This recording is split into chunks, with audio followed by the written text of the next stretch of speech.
തെക്കൻ ഗാസയിൽ ഹമാസുമായുള്ള പോരാട്ടത്തിൽ ഇസ്രായേലി സൈനികൻ കൊല്ലപ്പെട്ടു. റിസർവ് സൈനികനായ എബ്രഹാം അസ്ലെയാണ് ഏറ്റുമുട്ടലിൽ മരിച്ചതെന്ന് ഇസ്രായേൽ പ്രതിരോധ സേന അറിയിച്ചു. സദേൺ കമാൻഡിന്റെ കോമ്പാറ്റ് എഞ്ചിനീയറിംഗ് യൂണിറ്റിലെ ഹെവി എഞ്ചിനീയറിംഗ് ഓപ്പറേറ്ററായിരുന്നു അസുലെ. സൈനികനെ ജീവനോടെ പിടിച്ചുകൊണ്ടുപോകാനുള്ള ഹമാസിന്റെ ശ്രമത്തിനിടയിലുണ്ടായ വെടിവെപ്പിലാണ് അദ്ദേഹം കൊല്ലപ്പെട്ടതെന്ന് IDF വ്യക്തമാക്കി. അസുലയുടെ മൃതദേഹം കൈവശപ്പെടുത്തി രക്ഷപ്പെടാൻ ഹമാസ് ശ്രമിച്ചെങ്കിലും മറ്റ് ഇസ്രായേലി സൈനികർ തിരിച്ചടിച്ച് ആ ശ്രമം പരാജയപ്പെടുത്തിയെന്നും IDF വാർത്താക്കുറിപ്പിൽ കുറിച്ചു. വെടിനിർത്തൽ ചർച്ചകൾ പ്രതിസന്ധിയിലാണ്. ഗാസയിൽ 1-2 ആഴ്ചയ്ക്കുള്ളിൽ വെടിനിർത്തൽ ഉണ്ടാകുമെന്ന് മുതിർന്ന ഇസ്രായേലി ഉദ്യോഗസ്ഥൻ പറഞ്ഞതായി ടൈംസ് ഓഫ് ഇസ്രായേൽ റിപ്പോർട്ട് ചെയ്തിരുന്നു. ബന്ദികളെ മോചിപ്പിക്കാനുള്ള കരാറും ഉണ്ടാക്കിയേക്കാമെന്നും അദ്ദേഹം സൂചിപ്പിച്ചു. എന്നാൽ ശാശ്വതമായ ഒരു യുദ്ധവിരാമത്തെക്കുറിച്ച് അമേരിക്ക ഉറപ്പു നൽകണമെന്ന ഹമാസിന്റെ ആവശ്യം ചർച്ചകൾക്ക് തടസ്സമാവുകയാണ്.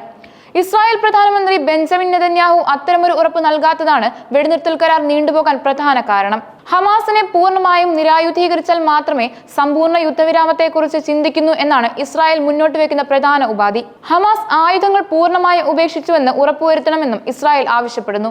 എന്നാൽ ഈ നിബന്ധനകൾ ഹമാസ് അംഗീകരിക്കാൻ തയ്യാറാകാത്ത പക്ഷം സൈനിക നടപടികളുമായി മുന്നോട്ടു പോകുമെന്ന് പേര് വെളിപ്പെടുത്താത്ത ഇസ്രായേൽ ഉദ്യോഗസ്ഥൻ വ്യക്തമാക്കി. ഹൂത്തി ആക്രമണവും നെതന്യാഹുവിന്റെ US സന്ദർശനവും അതിനിടെ ഇസ്രായേലിന് നേരെ യമനിലെ ഹൂത്തി വിമതരുടെ മിസൈൽ ആക്രമണം നടന്നു. ഇസ്രായേലിന്റെ പല ഭാഗങ്ങളിലും സൈറൻ മുഴങ്ങിയെങ്കിലും യമനിൽ നിന്ന് തൊടുത്ത മിസൈൽ വ്യോമ പ്രതിരോധ സേന തടഞ്ഞതായി ഇസ്രായേൽ സൈന്യം അറിയിച്ചു. ആക്രമണത്തിൽ ആർക്കെങ്കിലും പരിക്കേറ്റിട്ടുണ്ടോ, നാശനഷ്ടങ്ങൾ ഉണ്ടായിട്ടുണ്ടോ എന്ന കാര്യത്തിൽ ഇതുവരെ സ്ഥിരീകരണം വന്നിട്ടില്ല. ഇതിനിടെ അമേരിക്കയിൽ തുടരാൻ നെതന്യാഹുവിനോട് ട്രംപ് ഭരണകൂടം നിർദ്ദേശിച്ചതായി റിപ്പോർട്ടുകളുണ്ട്. വെടിനിർത്തൽ ചർച്ചകൾ നടക്കുന്നതിനിടയിലും ഗാസയിൽ ഇസ്രായേൽ ആക്രമണം രൂക്ഷമാവുകയാണ്. ഇന്നലെ മാത്രം 95 പേരെയാണ് ഗാസയിൽ വധിച്ചത്. ഇന്ധനക്ഷാമം കാരണം ഗാസയിലെ പ്രധാന ആശുപത്രികളുടെ പ്രവർത്തനം തടസ്സപ്പെട്ടത് അവിടുത്തെ മാനുഷിക പ്രതിസന്ധി വർദ്ധിപ്പിക്കുന്നു. കൂടാതെ ഇസ്രായേലിലെ സൈനിക താവളം വിപുലപ്പെടുത്താൻ അമേരിക്ക തീരുമാനിച്ചതായും റിപ്പോർട്ടുണ്ട്. ഇത് മേഖലയിലെ സൈനിക സാന്നിധ്യം വർദ്ധിപ്പിക്കുമെന്നാണ് വിലയിരുത്തൽ. ഗാസയിൽ ഇസ്രായേലി സൈന്യം കടുത്ത വെല്ലുവിളി നേരിടുന്നതായി ജെറുസലേം പോസ്റ്റ് റിപ്പോർട്ട് ചെയ്തു. ഖാൻ യൂനിസിലും ബെയ്ത്ത് ഹാനൂനിലും കഴിഞ്ഞ ദിവസങ്ങളിൽ നടന്ന ആക്രമണങ്ങളെ തുടർന്നാണ് ജെറുസലേം പോസ്റ്റ് ഈ പുതിയ വിലയിരുത്തലിൽ എത്തിയത്. ഗാസ ഏതാണ്ട് തങ്ങളുടെ കൈപ്പിടിയിൽ ഒതുങ്ങിയെന്ന രീതിയിലുള്ള റിപ്പോർട്ടുകളായിരുന്നു കഴിഞ്ഞ ദിവസങ്ങളിൽ പത്രം പ്രചരിപ്പിച്ചിരുന്നത്. എന്നാൽ ശക്തമായ ആക്രമണങ്ങൾ നടത്താനുള്ള ഹമാസിന്റെയും പലസ്തീനിയൻ ഇസ്ലാമിക് ജിഹാദിന്റെയും ശേഷിയിൽ കുറവില്ലെന്ന് പുതിയ റിപ്പോർട്ടുകൾ പറയുന്നു.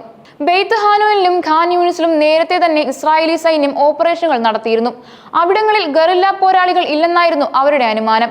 എന്നാൽ ഗറില്ല പോരാളികൾ അവിടെ തന്നെയുണ്ടെന്ന് പുതിയ ആക്രമണങ്ങൾ തെളിയിച്ചു. അവിടുത്തെ കെട്ടിട അവശിഷ്ടങ്ങൾക്കിടയിലൂടെയും തുരങ്കങ്ങളിലൂടെയും അവർ പ്രവർത്തിക്കുന്നു. ഈ 2 പ്രദേശങ്ങളിലും 65% കെട്ടിടങ്ങൾ തകർന്നു എന്നാണ് ഇസ്രായേലി സൈന്യത്തിന്റെ വിലയിരുത്തൽ. എന്നിട്ടും 642 ദിവസത്തെ ആക്രമണം കഴിഞ്ഞിട്ടും പോരാളികൾ അവിടെ തന്നെ ഉണ്ടെന്നത് ഇസ്രായേലി സൈന്യത്തെ ഞെട്ടിച്ചിരിക്കുകയാണ്. ഇത് ഗാസയിലെ യുദ്ധം എത്രത്തോളം സങ്കീർണവും ദൈർഘ്യമുള്ളതുമാകുമെന്ന ആശങ്ക വർദ്ധിപ്പിക്കുന്നു.